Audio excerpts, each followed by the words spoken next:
रेगिस्तान की तपती हवा में जंग खाए विशाल जहाज, जहां कभी लहरें नृत्य करती थीं, आज वहां है मौत का सन्नाटा। एक ऐसा सागर जिसने लाखों को जीवन दिया और फिर अचानक इंसानी लालच ने उसे निगल लिया। अगर आज आप कुछ सेकंड के लिए भी इस सूखे समुद्र में खड़े हो जाएं, तो कैंसर जैसा जानलेवा जार आपके शरीर में घुस जाएगा। अगर आप इस समुद्र में जाएंगे तो आप देखेंगे कि आज इस समुद्र में पानी की एक बूंद भी नहीं है। क्या ये सिर्फ एक प्राकृतिक हादसा था या एक सोची समझी साजिश? आज हम खोलेंगे मध्य एशिया के हृदय में छुपा वो रहस्य, 20,000 साल पुराना अरल सागर की मृत्यु का सच। 20,000 साल पुराना अरल सागर मध्य एशिया की दो महान नदियों अमू दरिया और सिर दरिया के जल से जन्मा था। कजाकिस्तान और उज्बेकिस्तान के बीच फैला यह सागर कभी दुनिया का चौथा सबसे बड़ा जल सागर था। इसकी गहराई, संसाधन और प्राकृतिक सौंदर्य ने इसे इस क्षेत्र का जीवन स्रोत बनाया। यहाँ मछलियां पनपती थीं, नौसेना तैनात थी और व्यापार के जहाज लगातार आते जाते थे। रेगिस्तान के बीच यह सागर एक चमत्कार था, लाखों लोगों का भोजन, रोजगार और आसरा। लेकिन इस शांत जल के भीतर छुपा था भविष्य का एक भयंकर संकट। 1800 के दशक में मध्य एशिया कई खानातों के नियंत्रण में था, जिनमें सबसे शक्तिशाली था खिवा खानात। यह क्षेत्र कैस्पियन से अरल तक जाने वाले महत्वपूर्ण व्यापार मार्गों पर हावी था। रूस के व्यापारियों और दूतों पर बार बार हमले होते थे। उन्हें गुलाम बनाकर ले जाया जाता था।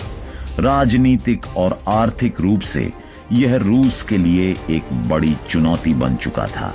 रूसी साम्राज्य ने फैसला किया, अरल सागर तक पहुंचने का मतलब है पूरे मध्य एशिया पर नियंत्रण। लेकिन अरल सागर तक कोई समुद्री मार्ग नहीं था। यह पूरी तरह लैंडलॉक्ड था, रेगिस्तान से घिरा हुआ। फिर भी रूस पीछे नहीं हटा। 1847 में रूस ने सिर दारिया नदी के मुहाने पर रायम सैन्य चौकी बनाई।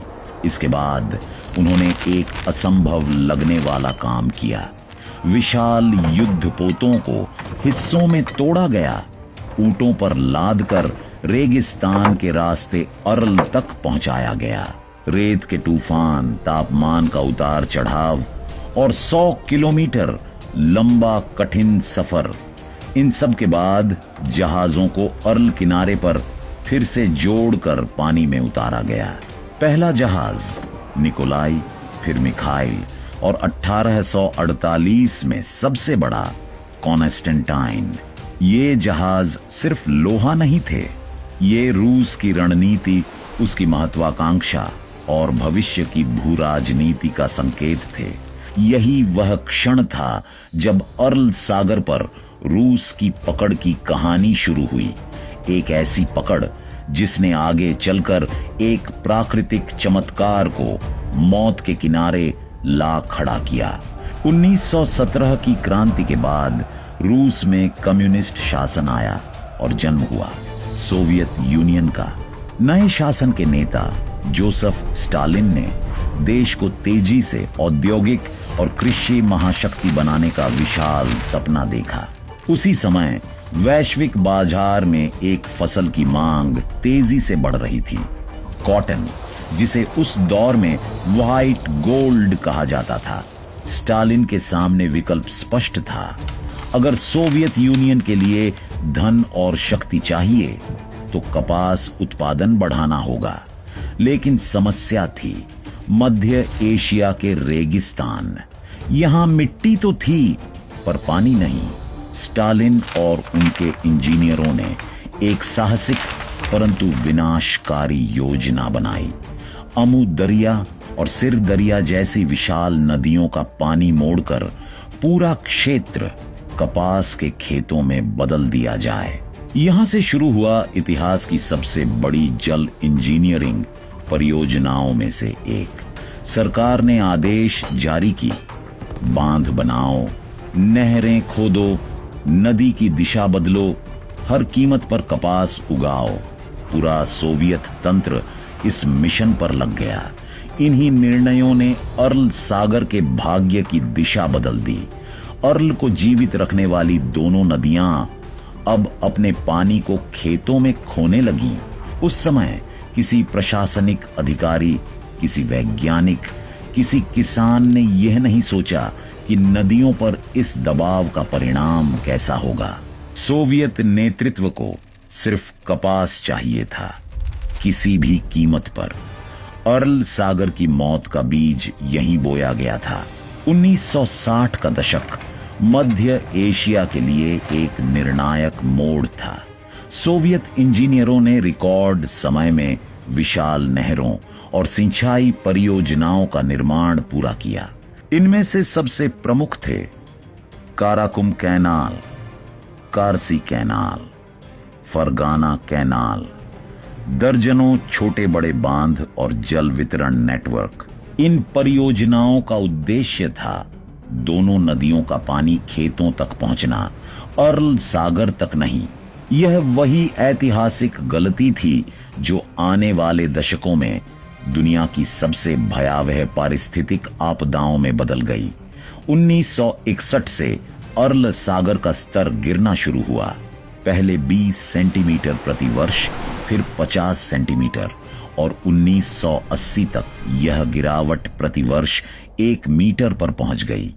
जहां कभी लहरें उठती थीं, वहां दरारें पड़ने लगीं। सागर का किनारा पीछे हटता गया। 80 से 100 किलोमीटर तक मछलियां मरने लगीं। नमक की सांद्रता कई गुना बढ़ गई। लोगों को लगा यह अस्थायी समस्या है, लेकिन वैज्ञानिकों ने चेतावनी दी, अगर नदियों का प्रवाह ऐसे ही घटता रहा तो अर्ल सागर मर जाएगा। सोवियत सरकार ने चेतावनियों को अनदेखा किया। उन्हें हजारों किलो कपास का लक्ष्य चाहिए था, न कि पर्यावरण का संतुलन। यह निर्णय सिर्फ एक गलती नहीं था, यह एक सागर के लिए मौत की सजा था। 1970 के दशक तक अर्ल सागर की तबाही स्पष्ट दिखाई देने लगी थी। जहां कभी नौकाएं आसानी से चलती थीं, वहां अब रेत के टीले बन चुके थे। पोर्ट शहर मुनियाक, अराबे, कजाली सब सूख चुके किनारों के कारण समुद्र से कट गए। सागर की नमक संरचना पूरी तरह बदल चुकी थी।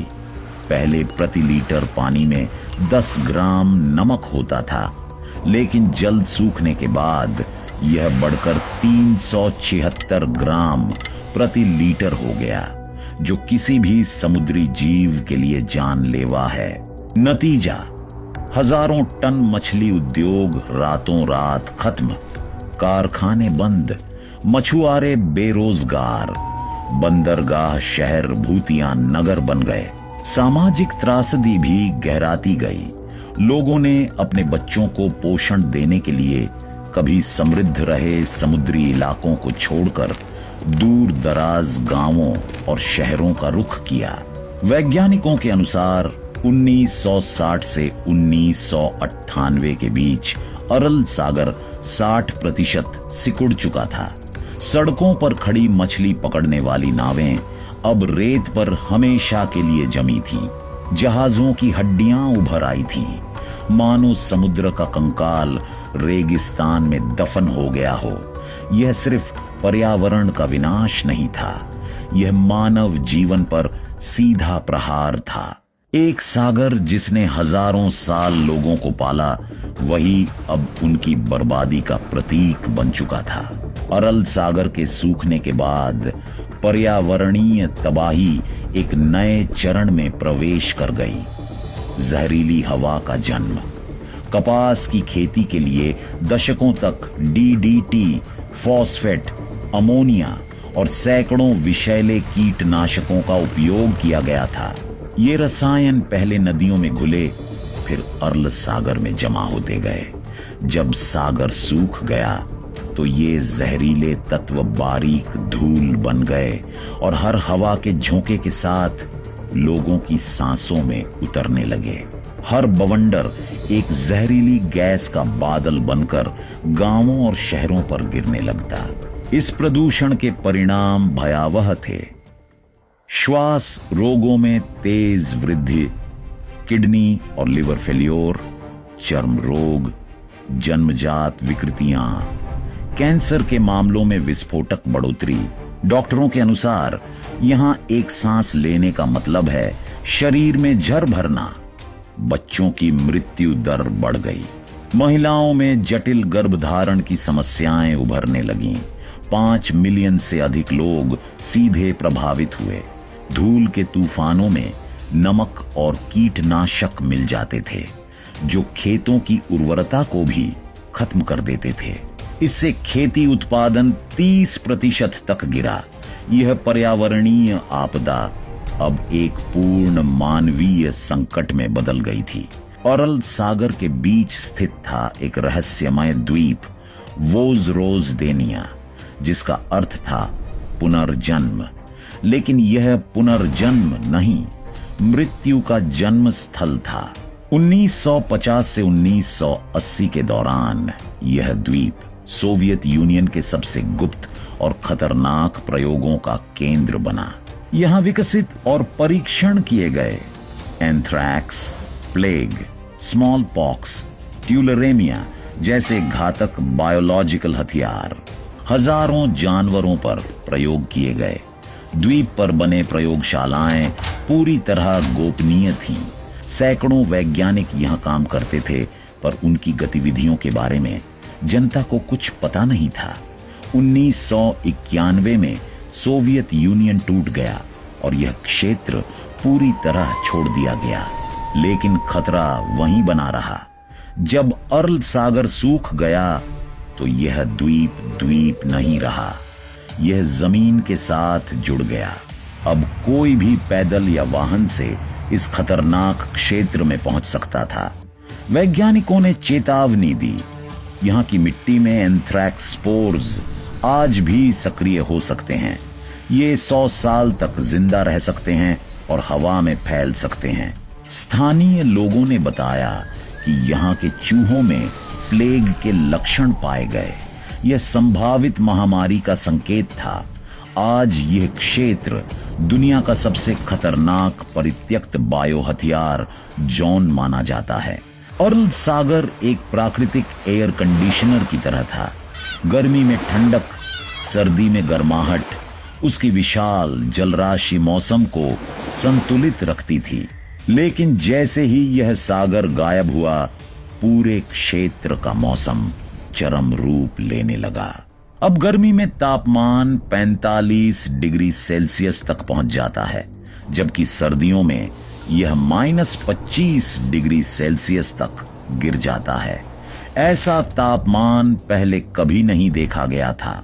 हवा में उड़ने वाली नमकीन धूल बर्फ जमने की प्रक्रिया को भी प्रभावित करती है। ठंड के दिनों में नमक मिले बर्फ के टुकड़े कृषि भूमि को और ज्यादा बंजर बना देते हैं। वर्षा कम हो गई है। पहले जहां बादल नदियों और सागर से नमी लेकर बारिश करते थे, अब वह स्रोत सूख चुके हैं। धूल भरे तूफानों की संख्या दोगुनी हो गई। इन तूफानों में कीटनाशक, नमक और बारीक मिट्टी मिलकर एक जहरीला गुब्बार बनाती हैं जो सैकड़ों किलोमीटर दूर तक फैल जाता है। पड़ोसी देशों ताजिकिस्तान, तुर्कमेनिस्तान और यहां तक कि ईरान ने भी इस धूल से प्रभावित होने की शिकायत की। कृषि उत्पादन 20 से 30% तक गिर गया। लेकिन यह सिर्फ शुरुआत है। जलवायु वैज्ञानिक चेतावनी देते हैं, यदि पर्यावरणीय हस्तक्षेप नहीं रोका गया तो मध्य एशिया एक नए मरुस्थल में बदल जाएगा। अर्ल सागर की मृत्यु ने एक पूरे क्षेत्र का मौसम बदल दिया। लंबे समय तक दुनिया ने अर्ल सागर को खो देने की बात स्वीकार कर ली थी, लेकिन कुछ लोगों ने हार नहीं मानी। कजाकिस्तान सरकार और विश्व बैंक ने एक महत्वाकांक्षी योजना तैयार की। उत्तर अर्ल सागर को पुनर्जीवित किया जाएगा। इसके लिए बनाया गया कोक अराल डैम, जो अमू दरिया के प्रवाह को मोड़कर फिर से सागर की ओर भेजने लगा। इस परियोजना का परिणाम चमत्कारिक था। सिर्फ 1 साल के भीतर 2006 में उत्तर अर्ल सागर में जल स्तर तेजी से बढ़ा। मछलियों की संख्या लौटने लगी। स्थानीय लोग फिर से नौकाएं चलाने लगे और दशकों बाद पहली बार लहरें पुराने मुनियाक पोर्ट के करीब दिखाई दी। वर्ष 2015 की भारी बर्फबारी से दक्षिणी हिस्से में भी कुछ जल स्तर सुधार देखा गया। गांवों में फिर से सर्द हवा में नमी का एहसास होने लगा, जो वर्षों से गायब था। 2025 की रिपोर्ट कहती है उत्तर अर्ल में पानी का स्तर 42% बढ़ चुका है। यह पर्यावरण विज्ञान की दुनिया की सबसे सफल पुनर्जीवन परियोजनाओं में से एक है। लोगों में उम्मीद वापस आई है। पर्यटन धीरे धीरे बढ़ रहा है। वृक्षारोपण कार्यक्रम चल रहे हैं और अंतर्राष्ट्रीय समुदाय अर्ल सागर को दोबारा जीवित करने की लड़ाई में शामिल हो चुका है। दोस्तों, अर्ल सागर की यह कहानी हमें एक सच्चाई बताती है। अगर हम प्रकृति को नष्ट करेंगे तो प्रकृति हमें छोड़ देगी और उस दिन बचने की कोई जगह नहीं बचेगी। अगर यह डॉक्यूमेंट्री आपको ज्ञान, भावनाएं और चेतावनी तीनों दे पाई है तो वीडियो को लाइक, शेयर और सब्सक्राइब करना ना भूलें। आपकी एक क्लिक से ऐसे महत्वपूर्ण विषय और भी लोगों तक पहुंचते हैं। फिर मिलेंगे एक नई कहानी, एक नए सच और एक नई खोज के साथ। धन्यवाद।